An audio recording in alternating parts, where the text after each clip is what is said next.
High বন্ধুরা, তোমরা সবাই কেমন আছো? আমি আবারও চলে আসলাম একটা নতুন ভিডিও নিয়ে। হঠাৎ করেই আজকে চলে যেতে হয়েছিল কলেজে। তো সকালে উঠে সর্বপ্রথম আমি যেটা খাই, মানে আগের দিন রাতে ভিজিয়ে রাখা আমলকির জলটা, সেটাই আমি খেয়ে নিলাম। তো সকালবেলা হঠাৎ একটা বান্ধবী আমাকে ফোন করে বলছে আজকে নাকি আমাদের কলেজ যেতে হবে। তাই তাড়াতাড়ি খাওয়া দাওয়া করে বেরিয়ে পড়লাম ট্রেন ধরার জন্য। আমি স্টেশনে পৌঁছানোর আগেই ট্রেনটা চলে এসেছিল, কারণ আমি স্টেশনে আসতে অনেকটা লেট করে ফেলেছিলাম। তারপরে চলে আসলাম কলেজে, আর কলেজে এসে দেখি সবাই ক্লাসরুমে বসে ফর্মটা ফিল আপ করছে, সঙ্গে আমিও ফিল আপ করছিলাম।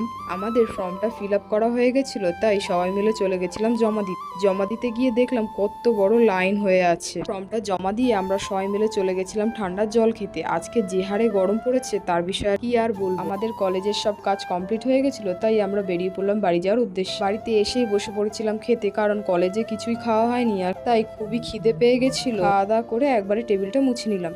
এই চকলেটটা অনেক দিন ধরেই ফ্রিজে পড়েছিল, তাই আজকে নিয়ে চলে এসেছিলাম বিকেলবেলা খাওয়ার জন্য। চকলেটটা আমি পেয়েছিলাম রাখিতে গিফট হিসেবে। বিকেলে বেরিয়ে পড়েছিলাম বাজারে যাওয়ার জন্য, কারণ দিদির বাজারে কিছু কাজ ছিল।